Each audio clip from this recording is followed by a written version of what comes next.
Gate लगाइए। वो class 10 का फिजिक्स का तीसरा चैप्टर लेसन 3 है मानव नेत्र, वायुमंडलीय अपवर्तन एवं वर्ण विक्षेपण। ठीक है ना। इसका फर्स्ट पार्ट हो रहा है भारतीय वन से, एक एक लाइन करेंगे। चलो तो स्टार्ट करते हैं।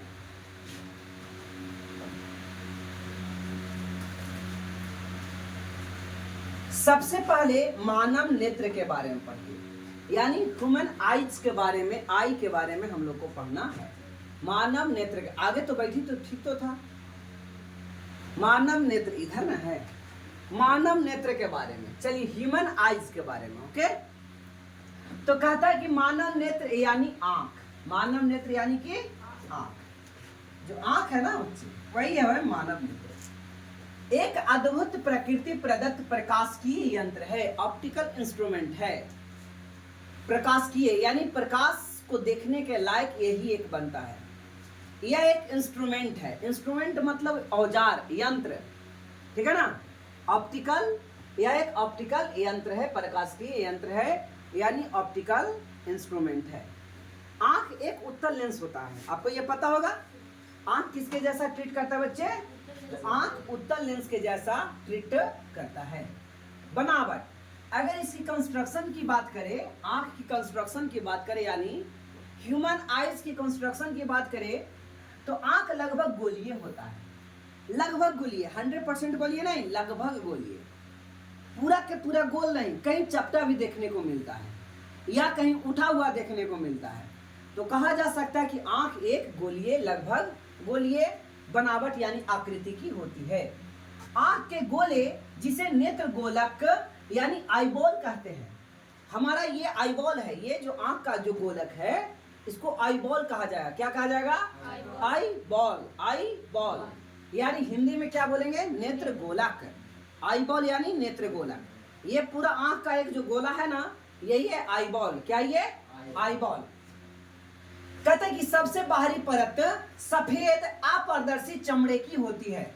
अपारदर्शी यानी कि प्रकाश आर पार नहीं हो पाएगा, है ना, रोके रहता है, अंदर वाला चीजों को मतलब नजर आने नहीं देता है। इसे श्वेत पटल या स्क्लेरोटिक कहा जाता है। स्क्लेरोटिक कहा जाता है। क्या कहा जाता है? स्क्लेरोटिक कहा जाता है, याद रखिएगा। यानी श्वेत पटल। अब कहेगा श्वेत पटल क्या होता है? तो आंख के सबसे बाहरी परत सफेद मोटे की जो आवरण बनी होती है, सफेद मोटा आवरण होता है, इसी सफेद मोटे आवरण को श्वेत पटल कहा जाता है। श्वेत पटल को इंग्लिश में क्या कहा जाएगा? तो श्वेत पटल को स्क्लेरोटिक क्या कहा जाएगा? श्वेत पटल स्क्लेरोटिक। बड़े में नहीं लिखो बच्चे। श्वेत पटल स्क्लेरोटिक। श्वेत पटल स्क्लेरोटिक।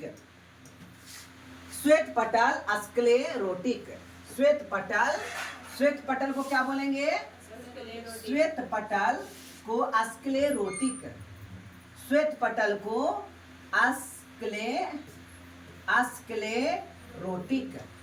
स्क्लेरोटिक। श्वेत पटल को क्या कहा जाएगा? स्क्लेरोटिक कहा जाएगा। श्वेत पटल को क्या कहा जाएगा? स्क्लेरोटिक। याद हो गया? श्वेत पटल, इसका अगला भाग उभरा रहता है। उभरा मतलब उठा हुआ। उभरा का मतलब क्या है? उठा हुआ रहता है। आगे वाला भाग उठा हुआ रहता है और पारदर्शी होता है, जिसे कॉर्निया कहा जाता है ना। इसके अगले भाग, उठे हुए भाग को कॉर्निया कहा जाएगा। इंग्लिश में भी कॉर्निया और हिंदी में भी कॉर्निया कहा जाता है। अब कॉर्निया किसे कहते हैं? तो आंख के उठे हुए भाग को जो पारदर्शी होता है उसे कॉर्निया कहा जाएगा, है ना। पारदर्शी होगा उसको क्या कहा जाएगा? कॉर्निया कहा जाएगा। एक बार फिर से, इसके अगला भाग, किसके अगला भाग? श्वेत पटल के अगला भाग। श्वेत पटल के अगला भाग। अब श्वेत पटल क्या होता है? तो नेत्र गोलक के बाहरी मोटे जो परत, सफेद मोटे परत की बनी होती है, जो अपारदर्शी होता है, उसे क्या कहा गया? श्वेत पटल। और श्वेत पटल के अगले भाग जो उठा हुआ रहेगा, उभरा हुआ, उभरा मतलब उठा हुआ रहता है, ऐसे पारदर्शी भाग को क्या कहा जाता है? कॉर्निया कहा जाता है। तो क्लियर हो गया कॉर्निया। आगे देखो बच्चे, कहता है श्वेत पटल, श्वेत पटल यानी स्क्लेरोटिक, श्वेत पटल, पानी वाटर, स्क्लेरोटिक, स्क्लेरोटिक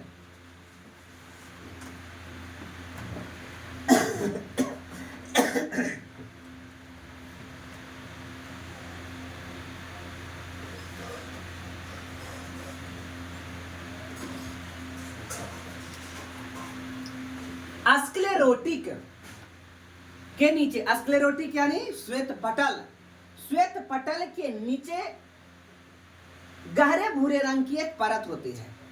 जो आंख का जो श्वेत भाग है, उजला भाग है, उसके नीचे एक भूरा कलर का होता है। कौन सा कलर का? भूरा। और जिसे क्या कहा जाता है? इस भूरे कलर वाले भाग को कहा जाता है कोरोइड। क्या कहा जाएगा? Choroid, choroid, choroid. कहते ये यह परत आगे आकार के आगे आकर दो परतों में विभक्त हो जाती है। ये जो परत है यानी कोरोइड है, आगे चल करके दो परत में विभक्त हो जाती है। आगे वाली अपारदर्शी परत सिकुड़ने और फैलने वाली डायफ्राम के रूप में रहती है। कल बताया था ना कि जब धूप पड़ता है बच्चे तो क्या होता है? ये सिकुड़ जाता है। क्या होता है? सिकुड़ जाता है। देखो तो कौन अच्छा हाय बेटी, हाँ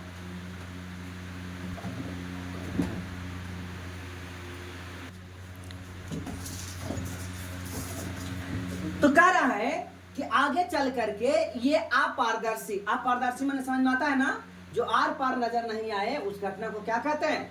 अपारदर्शी। इंग्लिश में, हिंदी में क्या, इंग्लिश में क्या कहते हैं? ऑपेक कहा जाता है। और एक होता है पारभासी, है ना, पारदर्शी, उसको क्या बोलते हैं? ट्रांसपेरेंट। और एक होता है अपारदर्शी, पारभासी, ट्रांसलूसेंट। क्या बोला जाता है? ट्रांसलूसेंट। तो आगे वाली अपारदर्शी परत सिकुड़ने और फैलने वाली डायफ्राम के रूप में रहती है, जिसी को परितारिका या आइरिस कहते हैं। यहाँ कल क्वेश्चन हुआ था, है ना। आइरिस ही ना हो जाता है जो सिकुड़ता और फैलता है। जो परत, आंख की परत जो सिकुड़ने और फैलने का काम करता है, यही परत आइरिस कहलाता है। क्या कहलाता है? आइरिस। जब हम लोग धूप में जाते हैं तो सिकुड़ जाता है और फिर बाद में फैल जाता है। यही घटना क्या होती है? आइरिस कहलाता है। आइरिस को हिंदी में परितारिका कहते हैं। आइरिस को हिंदी में क्या कहा जाता है? परितारिका। आपको इंग्लिश में भी रहेगा ये चीज, परितारिका नहीं लिखा है, हिंदियों में आइरिस से लिख देगा, तब वहां पे कंफ्यूजन नहीं होइएगा, ठीक है। परितारिका क्या कहा जाता है बच्चों? परितारिका कहा जाता है। आइरिस यानी परितारिका कहा जाता है।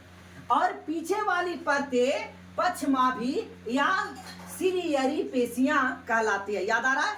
आगे वाली भाग परितारिका और पीछे वाली भाग पक्षमाभी पेशियां या सिलियरी पेशियां। कल ये भी हुआ था।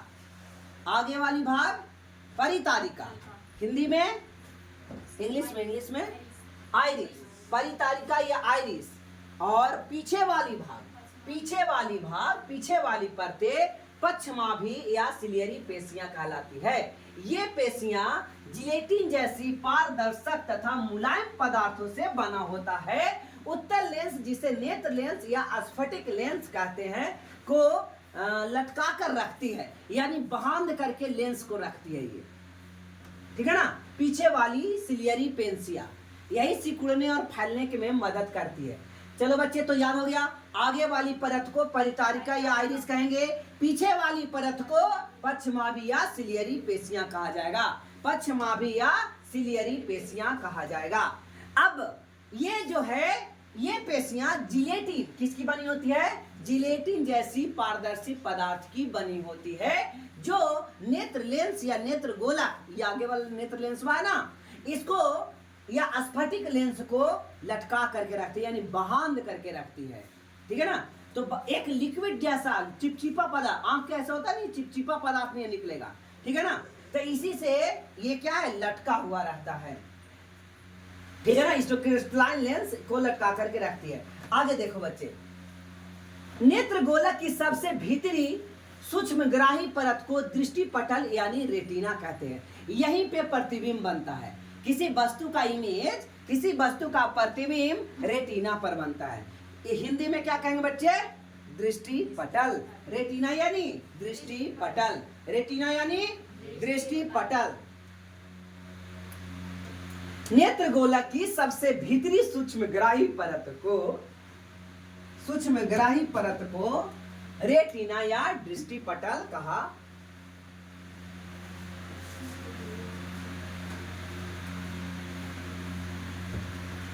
रेटिना या दृष्टि पटल कहा जाता है।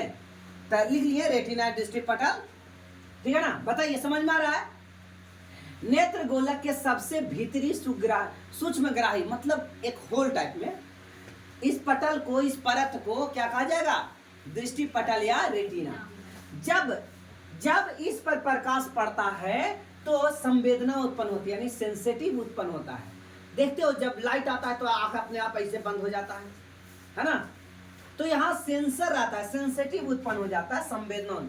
जो प्रकाश स्नायु या दृक् तंत्रिका यानी ऑप्टिक नर्वस द्वारा मस्तिष्क तक पहुंचता है। यानी कहने का मतलब है कि यहाँ पे बहुत मतलब सेंसिटिव टाइप में रहता है, संवेदनात्मक रहता है, सेंसिटिव रहता है, जो तुरंत बताता है कि ये घटना घटने वाली है। इसलिए कुछ उधर से आते रहेगा ना, आपको हाथ रोकेगा नहीं, वो आंखें तुरंत बंद कर देगा, समझना। तो बहुत ज्यादा सेंसर रहता है और ये तुरंत एकदम नर्वस सिस्टम तक के पहुंच जाता है और बताता है कि यहाँ पे कुछ आने वाला है। उससे पहले सचेत हो जाओ। और इस क्या कहता है, आंख की जो ये वाला पलक है इसको बंद करवा देता है ना। आंख को छुइए, तैयो नहीं छुआएगा, बंद होला के बाद छुआएगा। कहता अंदर वाला को नहीं छूना है, बाहर वाला को छू सकते हो, समझ में आ रहा है ना। तो इस प्रकार से ये जो पुतली रहती है इसका, ठीक है ना। चलो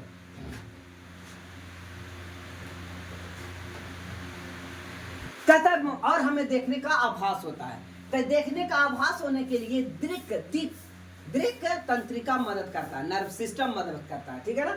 अब आओ बच्चे, यहाँ पे देखिए, इस प्रकार से हमारा मानव नेत्र लेंस है, मानव नेत्र है ना। आप लोग इमेज को बनाना सीखिएगा, कल का होमवर्क है, मानव नेत्र बना करके लाना है, ठीक है ना बच्चे। मानव नेत्र बना करके लाना है ना। यूट्यूब भी देखिएगा मानव नेत्र कैसे बनाया जाता है और वहां से आप इसको बनाने की कोशिश। हाँ यही है, ठीक है बच्चे। अब देखिए, अब डाउन स्टॉप पर रुको। चलो तो सबसे पहले देखते हैं, एक सबसे ऊपरी बाहरी परत ये है, सबसे बाहरी परत ये है। इसी को तो श्वेत पटल कहे थे। इसी बाहरी परत को क्या कहते बच्चे, बोलो एक बार। श्वेत पटल कहा गया था। क्या कहा गया था, श्वेत पटल। कोई डाउट है यहाँ तक, है ना। बोलो सर नहीं डाउट है। श्वेत पटल कहा गया। इस बाहरी पटल को, बाहरी परत को क्या कहा गया, श्वेत पटल या स्क्लेरोटिक। श्वेत पटल या स्क्लेरोटिक। श्वेत घर जाकर के इसको 20 बार पढ़ना है, श्वेत पटल स्क्लेरोटिक, है ना। यही सब जो मेहनत करेंगे ना। सिलियरी मांसपेशिया, इसको हिंदी में क्या बोलेंगे, इंग्लिश में, हिंदी में क्या, पछमाभी पेशियां, ठीक है। आइरिस, आइरिस को हिंदी में क्या बोलेंगे, आइरिस को परितारिका। और ये हो गया पुतली, ये हो गया कार्निया। कार्निया को हिंदी में कार्निया ही बोलते हैं, ठीक है ना। और ये जलीय द्रव है। अच्छा, जलीय द्रव किसका बना होता था, जिलोटिन का। किसका बना होता था, जिलोटिन का। तुरंत तो बताया था ना कि एक जलीय द्रव है।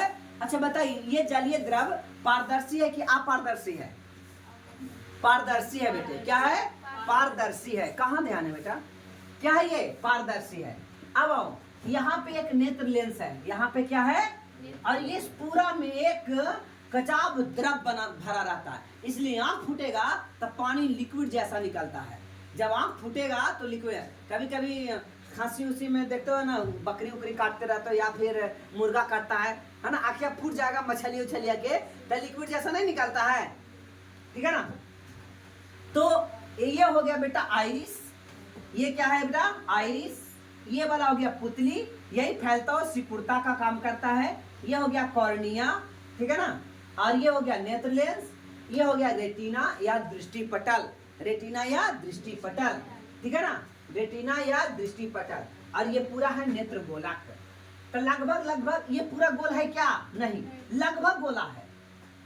उभरा हुआ पार्ट ये है, याद करो, उभरा हुआ पार्ट को कॉर्निया कहते,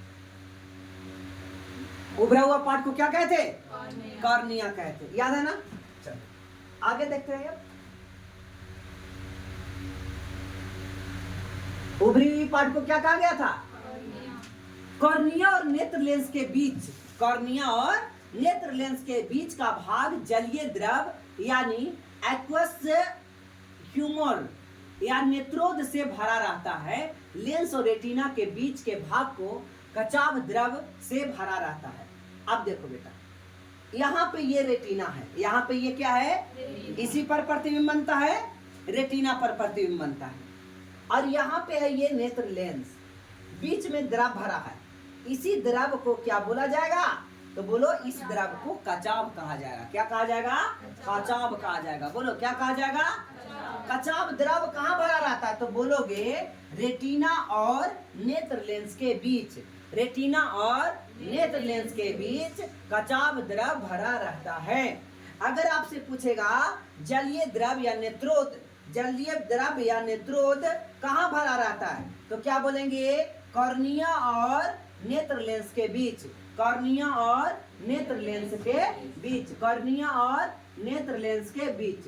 देखो, कॉर्निया और नेत्र लेंस के बीच जलीय द्रव यानी नेत्रोद भरा रहता है, और नेत्र लेंस, नेत्र लेंस, यहाँ नेत्र छूट गया बेटा, तो नेत्र लेंस और रेटिना के बीच कचाव द्रव भरा रहता है। याद रहेगा कि जलीय द्रव कहाँ भरा रहता है और कचाव कहाँ भरा रहता है ना। बताइए, नेत्रोद कहाँ भरा रहता है? नेत्रोद अरे है जलीय द्रव को नेत्रोद कहा गया है ना, कॉर्निया और नेत्र लेंस के बीच को, यही समझ में आ रहा है। कॉर्निया और नेत्र लेंस के बीच नेत्रोद भरा रहता है, यानी द्रव है। नेत्रोद क्या है? द्रव है, जलीय द्रव है। और कचाव द्रव कहाँ भरा रहता है? तो कचाव द्रव नेत्र लेंस और रेटिना के बीच, नेत्र लेंस और रेटिना के बीच, नेत्र लेंस और रेटिना। बताइए, रेटिना को हिंदी में क्या कहा जाता है? दृष्टि पटल। क्या लिखा हुआ है? भूल जाते हो यार। हाँ, दृष्टि पटल, रेटिना दृष्टि पटल, रेटिना दृष्टि पटल। इसलिए पढ़ाने के पहले मैं आपको व्हाट्सएप पर भेज दिया करता हूँ। अब सोचिए, भेज दिए, कल एक बार घर जाके एक बार सेट प्रैक्टिस किए। हाँ, जो मैंने कल किया उसको कल एक बार बनाते। अगर आप कल के कल बनाना, 10 दिन का फायदा मिलता। 10 दिन मेहनत नहीं करना था, खाली कल करना था, ठीक है। अब आपको फिर से नया सिरे से करना पड़ेगा। समझे बच्चे? अब जो मैं याद पढ़ा रहा हूँ, आज जाके नहीं जो पढ़ेगा उसको कंप्लीट नहीं हो सकता है ना। सबसे पहले पढ़ने का तरीका, जितना वर्ड है कॉम्प्लिकेटेड वर्ड, कचाव द्रव, कचाव द्रव, बार बार पढ़ो, 20 बार बोलो कचाव द्रव।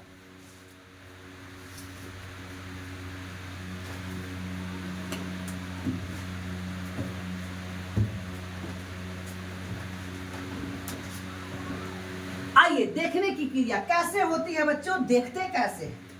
तो देखने की क्रिया हम लोग देखते हैं, कैसे चीजों को देख पाते हैं, ठीक है बच्चे।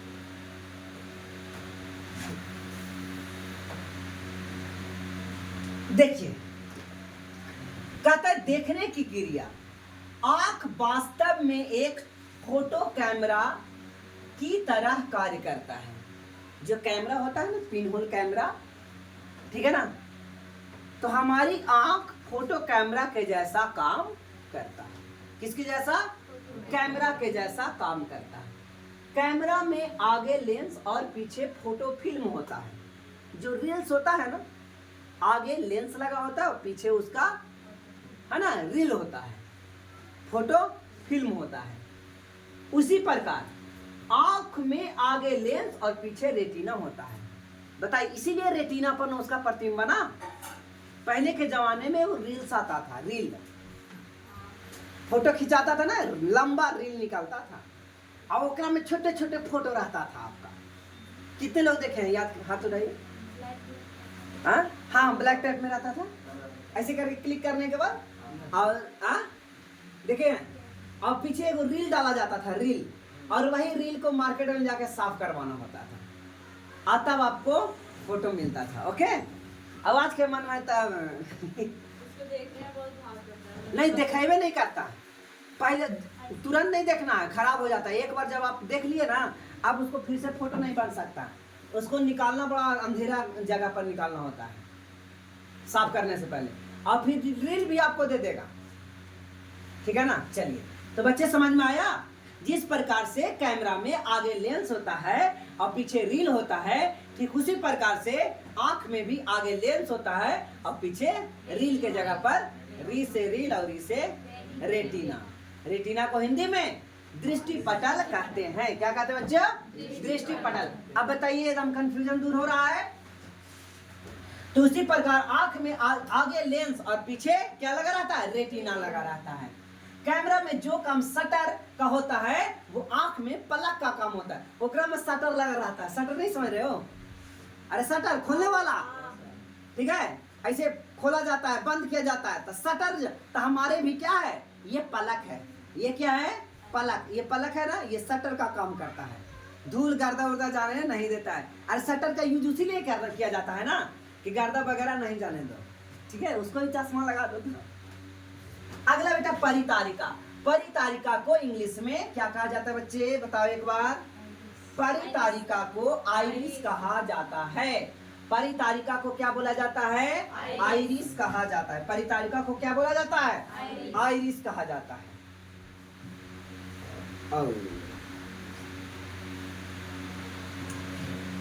परितारिका या आइरिस की सहायता से आंख के लेंस से होकर जाने वाली प्रकाश के परिमाण को घटाया या बढ़ाया जा सकता है ना। उसमें भी आगे और पीछे करा जाता है, ऐसे ऐसे गोल स्क्रॉल कर करके। अब इस कैमरा में भी, मोबाइल में भी रहता है। नहीं, आप एक पर करना चाह रहे हैं, नजदीक पॉइंट माइनस में करना चाह रहे हैं कि प्लस में करना चाह रहे हैं, आगे पीछे होता है ना।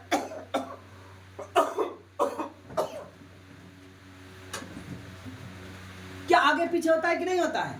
तो इसमें भी एक परितारिका यानी आइरिस की सहायता से आंख के लेंस से होकर जाने वाली प्रकाश के परिमाण को यानी उसका वैल्यू को घटाया या बढ़ाया जा सकता है ना। यही होता है। अभी तो फिक्स है, कभी कभी खराब हो जाता है।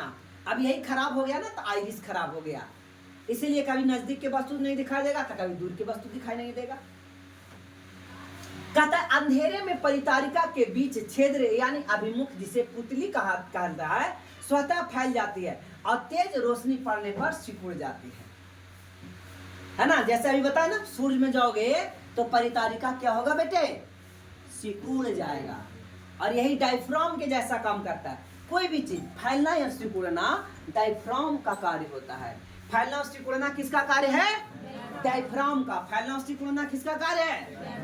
डायफ्राम। फैलना और सिकुड़ना डायफ्राम। फैलना और सिकुड़ना डायफ्राम। फैलना और सिकुड़ना डायफ्राम। याद रहेगा कि फैलना और सिकुड़ना डायफ्राम का कार्य है। तो परितारिका या आइरिस की सहायता से आंख के लेंस से होकर जाने वाली प्रकाश के परिमाण को घटाया या बढ़ाया जा सकता है। अगर ज्यादा प्रकाश आ रहा है तो क्या करेगा?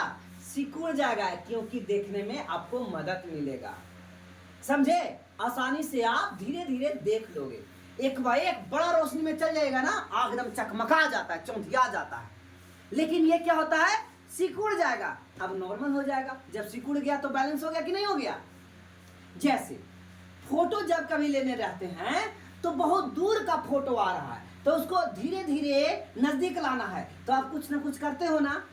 और जब नजदीक आ जाता है, जब ठीक आ जाता है, तो एक बार क्लिक कर देते हैं, हमारा आंख में भी उसी प्रकार से एकाएक जब धूप में जाते हैं तो जब आंख चौंधिया जाता है तो उसको मेंटेनेंस करने के खातिर परितारिका आगे आता है। कौन आगे आता है? परितारिका यानी आइरिस आगे आता है। वो कहता है कि चलो हम अभी सिकुड़ते हैं तो तुम इस चीज वस्तु को ठीक ढंग से देख लोगे। अब अंधार में आता है, उधर से सिकुड़ेले था, अब अंधार में आए, एक को नहीं नजर में आएगा, तो एक को नहीं नजर में आएगा तो फिर परितारिका कहेगा कोई टेंशन नहीं, हम धीरे धीरे क्या होते हैं, फैल जाते हैं। अब फैलेंगे तो फिर से आपको अच्छा से नजर आएगा। क्लियर हो रहा है? तो इस प्रकार परितारिका का काम आप देख रहे हो, डायफ्राम का जैसा ये ट्रीट कर रहा है। तो कहता है अतः कैमरा में जो काम प्रकाश के परिणाम को नियंत्रित कर डायफ्राम करता है, वही काम तो आंख की पुतली करती है। आंख की जो पुतली है, ठीक है ना, यही काम तो उसका भी है ना, फैलना सिकुड़ना, है ना। अच्छा बताइए, हम लोगों को ना कम रोशनी, ज्यादा रोशनी आ रहा है और देखना है कोई चीज को, तो ऐसे करके देखोगे, देखोगे नहीं, और अब देखना छोटा चीजों को देखना है, रोशनी कम है, आंखें फाड़ के देखोगे। बात समझ में आ रहा है कि नहीं? तो यहाँ पे यही घटना होती है, डायफ्राम का जो वर्क है वही वर्क हमारे आंख में भी परितारिका अर्थात पुतली का भी होता है। बच्चों, किसका होता है? परितारिका अर्थात पुतली का भी होता है। क्या बच्चे समझ में इतना तक आ गया?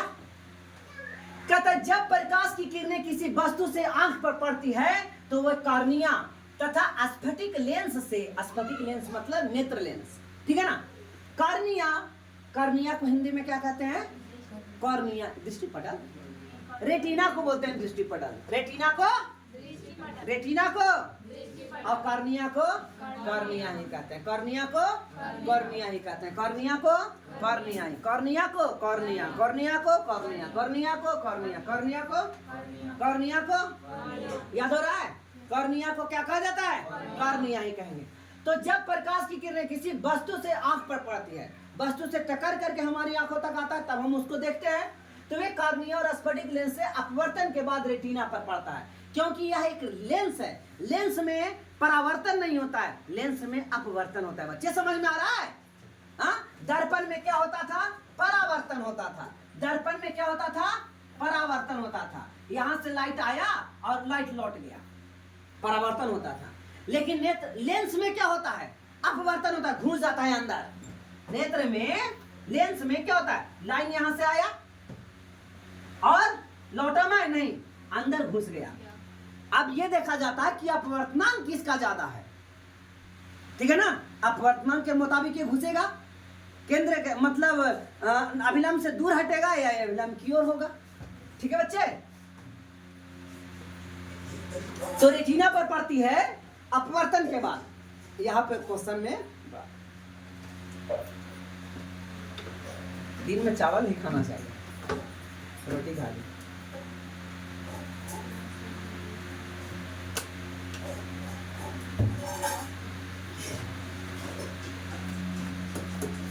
देखो बच्चे, और वहां वस्तु का प्रतिबिंब बनता है। तो बताइए वस्तु का प्रतिबिंब कहां बनेगा? वस्तु का प्रतिबिंब कहां बन रहा है? रेटिना पर, यानी दृष्टिपटल पर। यह वस्तु का प्रतिबिंब अपेक्षा उल्टा और छोटा होता है ना। पहले ही बताए थे कि हमारे आंख हमेशा वस्तु को कभी बड़ा नहीं देखता है। किसी वस्तु को या तो बराबर देखेगा और नहीं तो छोटा देखेगा। जैसे एरोप्लेन जब ऊंचाई पर दूर पर चला जाता है तो वो वस्तु क्या नजर आती है? छोटा नजर आती है। परंतु मस्तिष्क में उसे सीधा और बड़ा करने की क्षमता होती है, संवेदना होती है ना। उल्टा बनाता जरूर है, लेकिन समझ जाते हैं कि उल्टा नहीं सीधा है। हमारी दिमाग समझता है उल्टा बनता है। हमारी रेटिना में पूछेगा रेटिना पर बना प्रतिबिंब कैसा होता है, तो उल्टा और वास्तविक होता है, उल्टा और वास्तविक होता है। लेकिन हमारा मस्तिष्क उसको समझ लेता है कि सीधा। मस्तिष्क क्या समझता है? सीधा समझता है। वस्तु दूर रहे या निकट रहे, हम उसे साफ साफ देख सकते हैं। वस्तु या तो दूर है या निकट है, साफ साफ देख सकते हैं। कैसे देखेंगे भाई, है ना? कहोगे सर ये तो नहीं होता है। अरे होता है, फोकस दूरी बदल के, फोकस दूरी बदल के। कहता है वस्तु दूर रहे या निकट रहे, हम उसे साफ साफ देखते हैं। कहता है आंख ऐसा अपने लेंस की फोकस दूरी को बदल कर करता है। इसमें फोकस दूरी नहीं बदल रहा था क्या? जब ऐसे करके फैलाते हो, ऊपरे चढ़ाते हो पॉजिटिव की ओर, तो वो नजदीक आता है तो साफ नजर आ जाता है।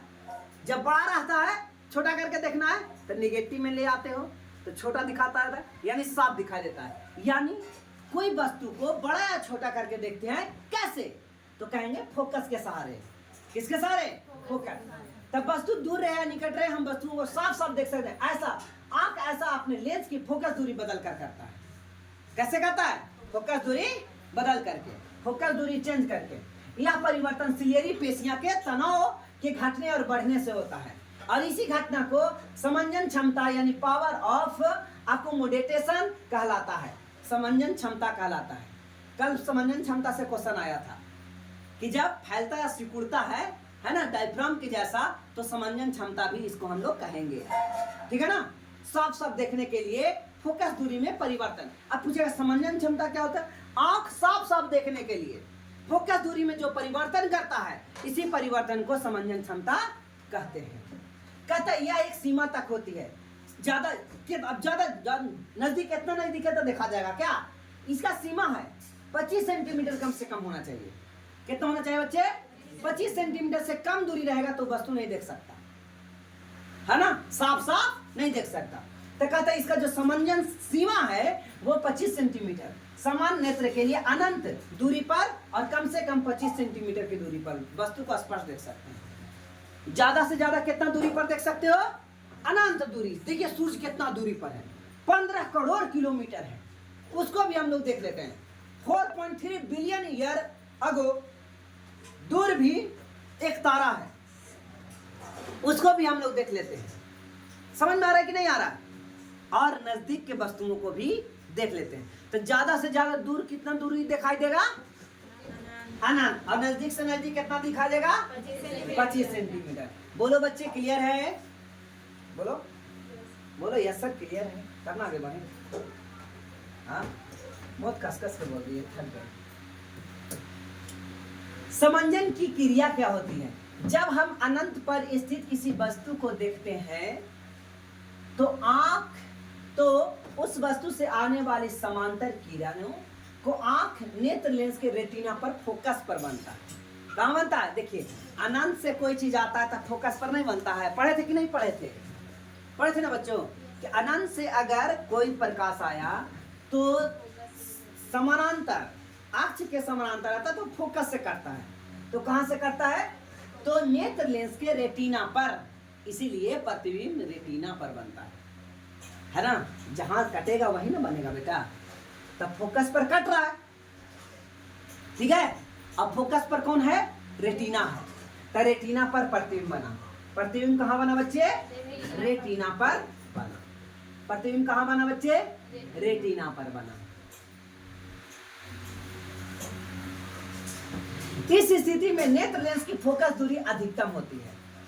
फोकस दूरी क्या होती है? अधिकतम। अनंत पर अगर कोई वस्तु को देख रहे हैं तो उसका प्रतिबिंब फोकस पर बन रहा है। प्रतिबिंब कहाँ बन रहा है ना? और सबसे छोटा बनता है।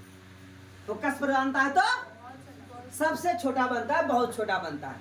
तो कह रहा है कि ये सबसे अधिकतम होती है और ओकर और उधर नहीं जा सकता। फोकस से उधर चल जाएगा तो देखिएगा क्या होता है। इसे बताइए, फोकस से उधर और चल जाता है तो काल्पनिक बनने लगता है। नहीं याद है क्या? काल्पनिक बनता है कि नहीं बनता है? अब तो फोकस और पी के भी चला जाएगा, अब काल्पनिक बनेगा। इसीलिए मैक्सिमम वहीं तक जाएगा। आओ, अनंत से कहते अनंत पर स्थित वस्तु से जाने वाली किरणें, अनंत से जा रहा है तो फोकस, लास्ट में ये रेटिना पर बन रहा है। अच्छा, अब क्या होगा? ये अनंत पर नहीं है तो समतल नहीं है, पैरेलल नहीं है। अब जब पैरेलल नहीं है तो क्या हो रहा है? इधर ही ये कट जा रहा है, ठीक है ना? तो ये मिनिमम आएगा। तो ये निकट बिंदु का है और ये दूर बिंदु का है। निकट बिंदु का है और दूर बिंदु का है, ठीक है ना? अब आओ देखिएगा, किस में नेत्र गोलक बढ़ेगा और किस में नेत्र गोलक घटेगा। आओ समझने की कोशिश करते हैं।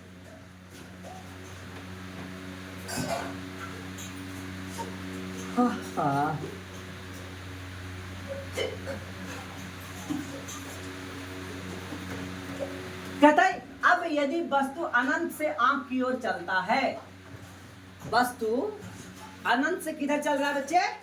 आंख की ओर। यानी अनंत पर कोई वस्तु को हम लोग देख रहे हैं तो उसका जो रोशनी है वो धीरे धीरे कहाँ आ रहा है? आंख की ओर आ रहा है। रोशनी धीरे धीरे कहाँ आ रहा है?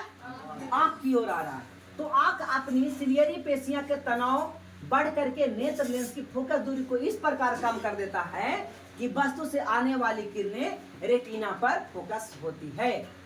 यानी ये धीरे धीरे क्या कर रहा है बेटा? तनाव को बढ़ाकर, है ना, तनाव को बढ़ा करके कम करता है। ये याद रखना है। क्या करता है?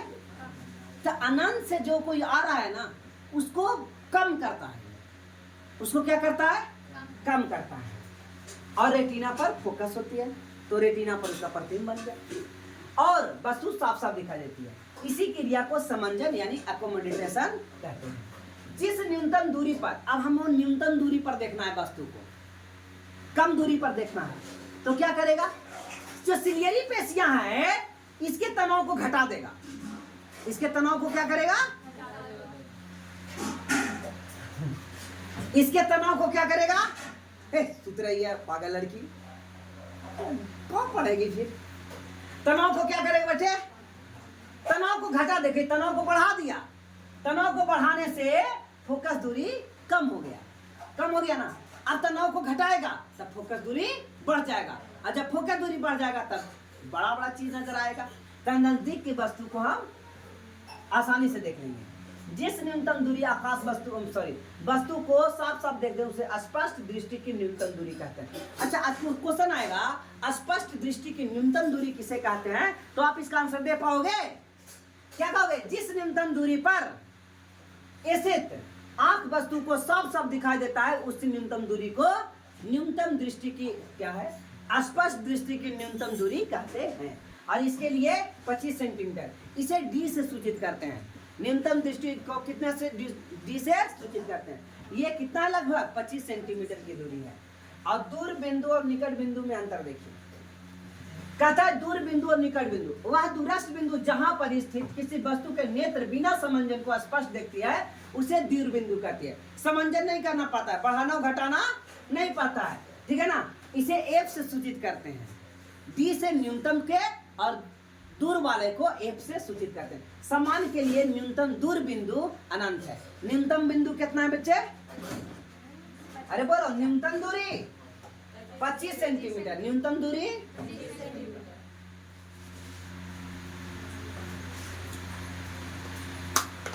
न्यूनतम दूरी और अधिकतम दूरी अनंत। याद रहेगा, एक ही चीज को बार बार इतना पॉइंट वाइज कहा है, कहना नहीं है।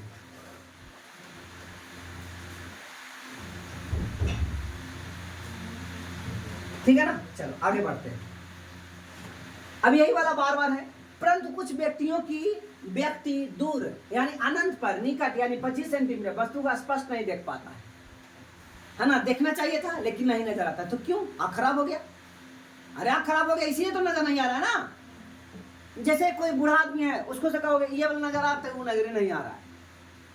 यानी उसको अगर निकट दृष्टि दोष हुई है। जब दूर की वस्तुएं साफ साफ नहीं दिखाई देती है तो कौन सा दृष्टि दोष है? निकट दृष्टि दोष। और निकट की वस्तुएं साफ साफ दिखाई नहीं देता है तो उसे दीर्घ दृष्टि दोष, ठीक है ना। हाइपरपिया और मायोपिया। आइए तो कहेंगे उम्र बढ़ने के साथ साथ सिलियरी मांसपेशियां सक्रियता घटने के कारण या अन्य कारणों से ऐसा दोष हो जाता है।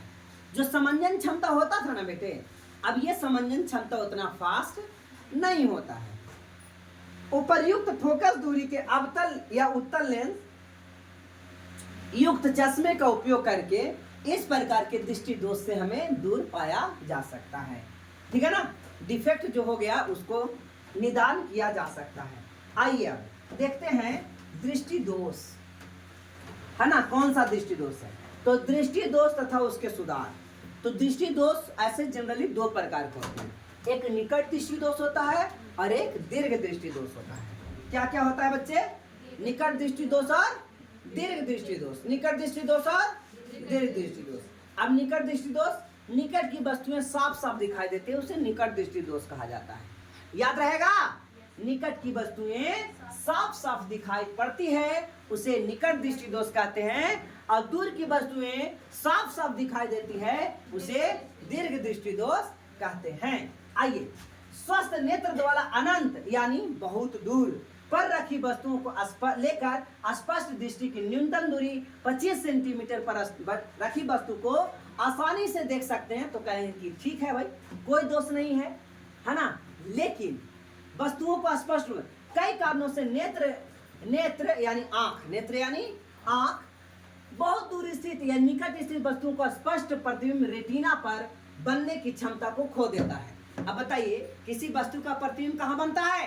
रेटिना पर। दिखा दिया ना कि प्रतिबिंब कहाँ बनता है बच्चे? रेटिना पर। रेटिना को, ए लड़की खड़ी हो, स्टैंड अप। रेटिना को हिंदी में क्या कहते हैं? खड़ी हो।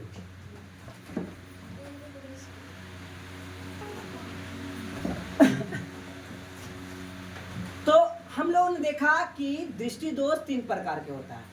धीरे धीरे आंख खराब हो जाती है, सिलेरी पेशियां है ना का जो समंजन क्षमता होता है, बढ़ाने और घटाने की जो क्षमता होता है, क्रिया करने की जो शक्ति होती है, वो धीरे धीरे क्या होता है बच्चों? नष्ट हो जाता है। और जब ये शक्ति धीरे धीरे नष्ट हो जाता है यानी आंख खराब हो जाता है, तब दृष्टि में दोष आ जाती है। तो ये दृष्टि दोष 3 प्रकार का होता है। एक होता है निकट दृष्टि दोष, है ना, इसको कहते हैं मायोपिया। निकट दृष्टि दोष को क्या बोलते हैं? मायोपिया। एक और नाम है शॉर्ट साइट ड्रेंस, या फिर दूर दृष्टि दोष या दीर्घ दृष्टि दोष, इसको हाइपरमेट्रोपिया या फार साइट ड्रेनेस, ठीक है ना, या फिर जरा दीर्घ दृष्टि दोष, ठीक है ना। अब यानी परसोव्यापिया, इसका मतलब एक हो गया निकट दृष्टि दोष। क्या हो गया बच्चे? निकट दृष्टि दोष, दूर दृष्टि दोष और जरा दूर दृष्टि दोष, जरा दीर्घ दृष्टि दोष। आइए हम लोग अब इसे समझने की कोशिश करते हैं। उपर्युक्त लेंस द्वारा इन दोषों को दूर किया जा सकता है।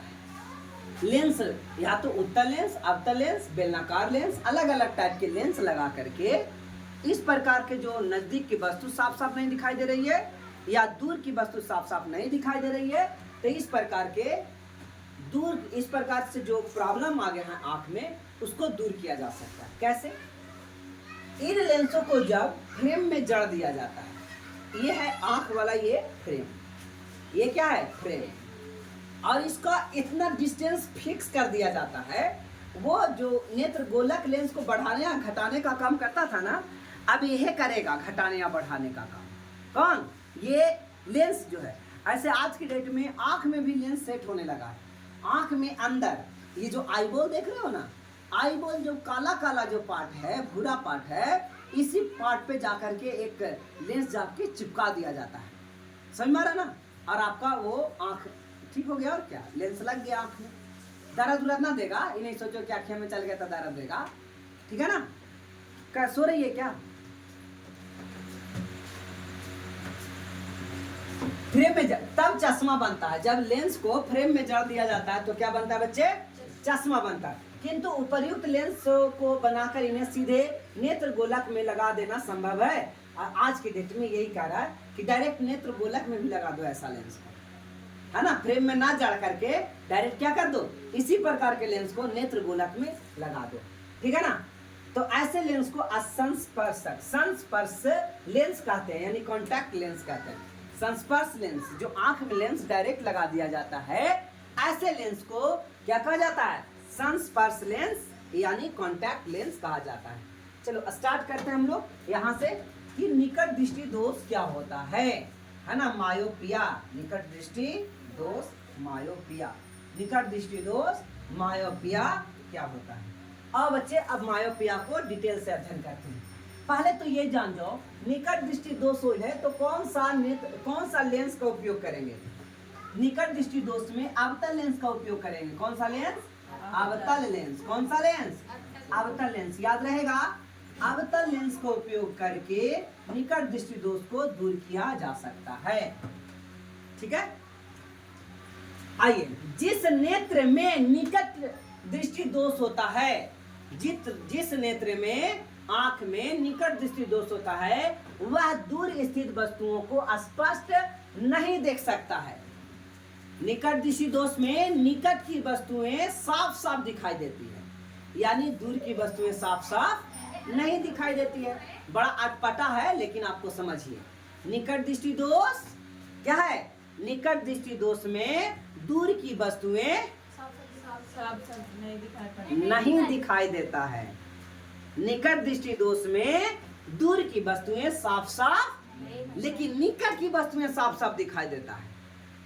तो सबसे बढ़िया ट्रिक यही है, जो दोष है वही साफ साफ दिखाई देता है। तो निकट दृष्टि दोष है, तो निकट दृष्टि दोष में निकट की वस्तुएं साफ साफ दिखाई देगी और दूर की वस्तुएं साफ साफ दिखाई नहीं देगी।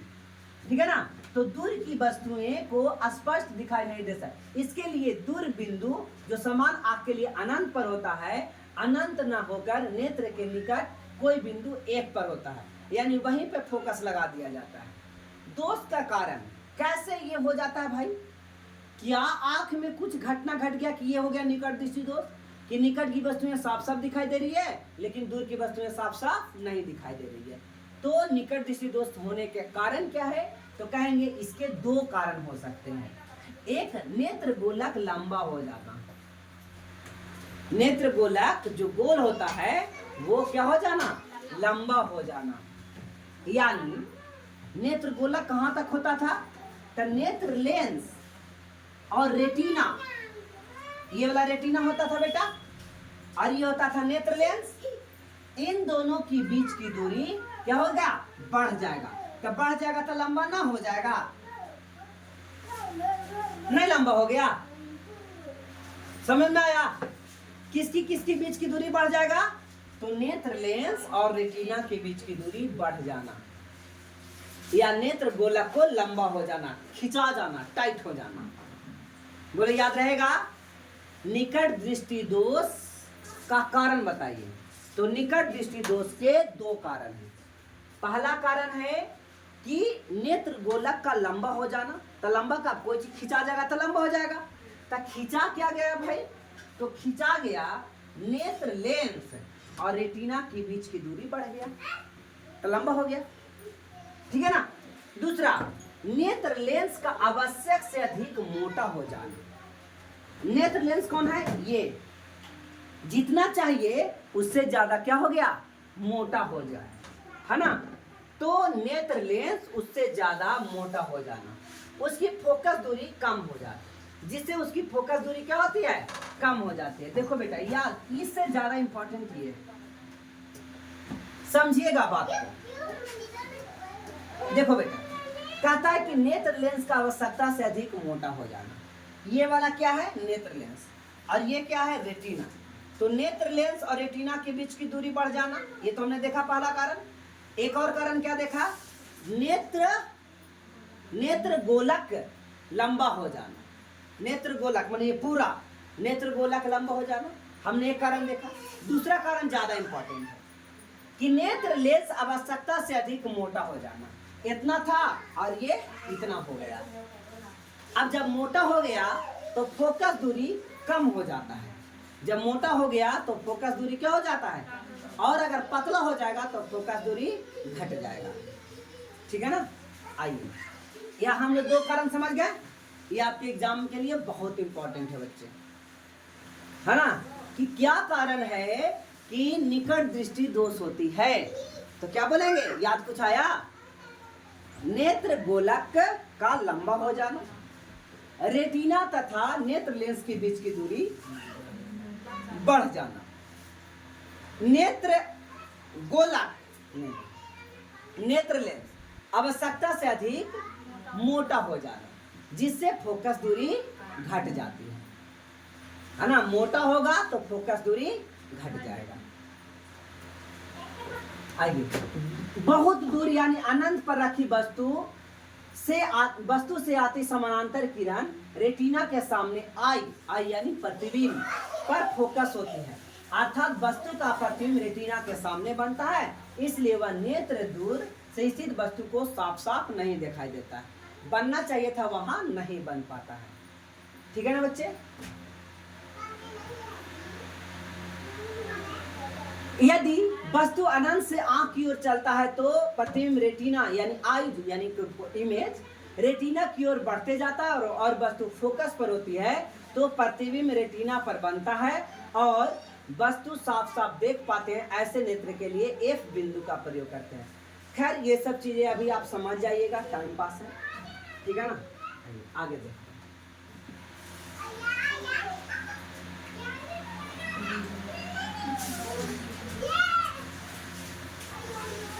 तो कहता है क्या किया जाता है भाई, इसमें जो घटनाएं हो जाती है ऐसा, तो क्या किया जाता है। अब देखिए ये लेंस के जैसा ट्रीट करता है, नेत्र गोलक है, सॉरी नेत्र लेंस है ना, ये एक्चुअली में ये बढ़िया है। अब इसको क्या किया गया,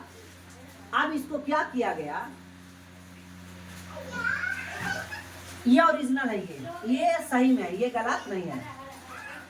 निकट दृष्टिता या निकट दृष्टि दोष के नेत्र गोलक बड़ा हो गया। देखिए अब नेत्र गोलक यहाँ पे क्या हो गया, बड़ा हो गया। ये वाला में उभार आ गया ना, प्रतिबिंब बनना था रेटिना पर।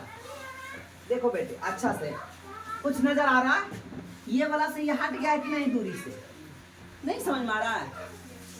ये वाला इससे हट गया है कि नहीं, हट गया है, तो गावे सर हट गया। इसका प्रतिबिंब कहाँ बनना चाहिए था, रेटिना पर, लेकिन प्रतिबिंब पहले ही बन जा रहा है, इसलिए साफ साफ नजर नहीं आ रहा है।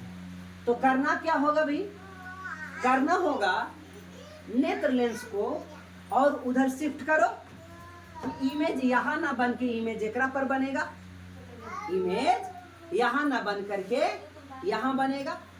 अब इसके लिए क्या करेंगे कि एक स्पेशल एक लेंस लगाएंगे, ऐना, मिरर, ये दर्पण, सॉरी चश्मा है ना, लेंस लगाएंगे। और ये लेंस कैसा होगा, अवतल लेंस होगा। बोलो कैसा लेंस होगा, याद आ रहा है अवतल लेंस ये था। अवतल लेंस होने से क्या होता है कि इसका जो प्रतिबिंब है ना वो दूर में बनाता है, काल्पनिक बनाएगा। कहाँ पे बनाएगा, दूर बनाएगा ले जा करके। तो यही जो चाहिए था फोकस पर, ठीक है ना, यानी रेटिना पर प्रतिबिंब बनना चाहिए था, तो रेटिना पर प्रतिबिंब बना दिया। क्लियर है। तो इस प्रकार से दोष को दूर करने के लिए क्या किया जाएगा, अवतल लेंस की चश्मे का उपयोग किया जाएगा। इसके वॉइस वर्सा देखो, उल्टा देखो बेटे, इसके वॉइस वर्सा अगर देखोगे तो यहाँ पे क्या हो रहा है, ये है बेटा दीर्घ दृष्टि दोष। यहाँ पे ये क्या है, अच्छा आप लोग को कुछ समझ में आ रहा है। देखो हम दावा के साथ कह सकते हैं कि आप डेली आओगे तो समझ में आएगा, इधर में नहीं समझ में आ सकता है, ठीक है ना।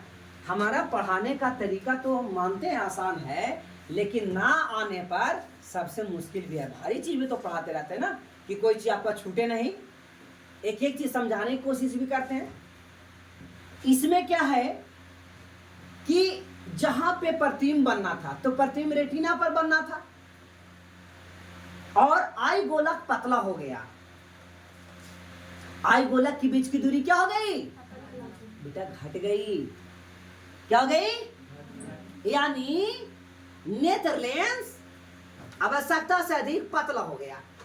नेत्र लेंस मोटा हुआ था तो क्या हुआ था, फोकस दूरी घट गया था, और नेत्र लेंस इस बार क्या हो गया, पतला हो गया, तब फोकस दूरी बढ़ गया। अब फोकस दूरी बढ़ जाएगा तो बताइए प्रतिबिंब और आगे दूर पर बनेगा कि नहीं बनेगा, तब बनना चाहिए था उसको रेटिना पर। बताओ कहां बनना चाहिए था, लेकिन बन कहां रहा है, रेटिना के पीछे। देखो ये रेटिना बेटा यही ना है, रेटिना तो ये है और बन रहा है यहाँ। तो या तो इसको खिसका के और आगे कर दो कि उसका इमेज यहाँ रेटिना पर बने, या तो एक लेंस लगा दो। कौन सा लेंस इस पर लगाओगे, उत्तल लेंस। और उत्तल लेंस किसी वस्तु को आगे दिखाता है, अवतल लेंस पीछे दिखाता है और उत्तल लेंस आगे दिखाता है। तब बताइए उसका इमेज कहाँ बन गया, रेटिना पर बन गया। यानी इस प्रकार से उत्तल लेंस और अवतल लेंस को हम लोग चर्चा कर लिए। छोटी सी बातें हैं, इसको भी पढ़ लो, है ना। हमको तो नहीं लगता आपकी अब ज्यादा करने की जरूरत है, ठीक है ना। चलो हटाते हैं इसको।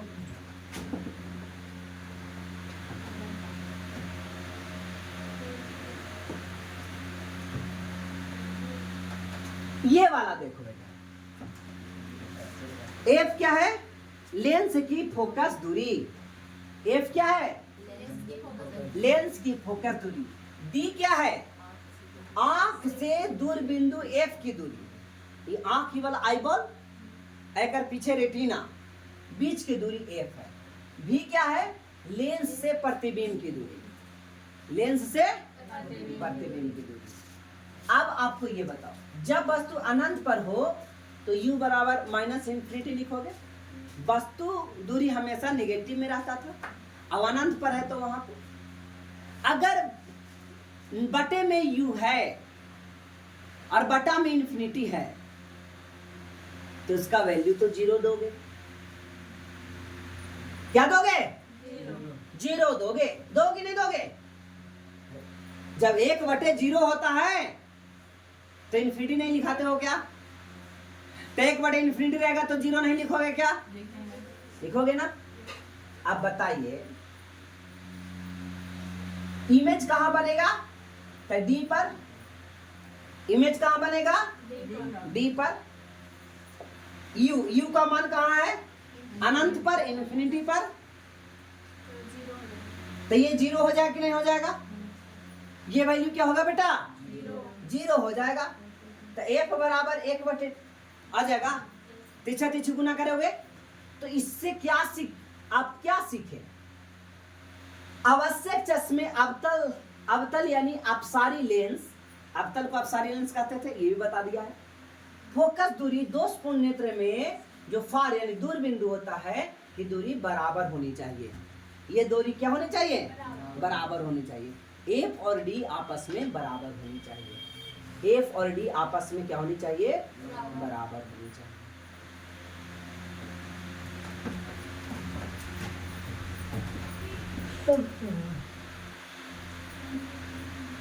लेकिन जब उत्तल दर्पण वाली बातें होगी ना, दीर्घ दृष्टि दोष, कौन सा दृष्टि दोष बेटे, दीर्घ दृष्टि दोष।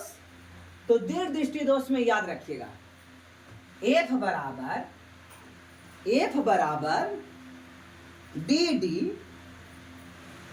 एगो डी बड़का डी कुछ होता था, याद करो। हाँ, वस्तु की दूरी, निकट पर रखे वस्तु की दूरी, तो डी डी बटे डी माइनस डी। अब याद रखिएगा बड़का डी और छोटका डी कौन कौन है।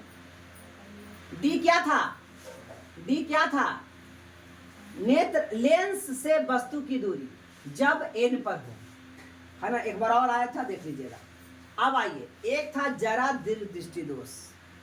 जरा दीर्घ दृष्टि दोष क्या है, उम्र बढ़ने के साथ साथ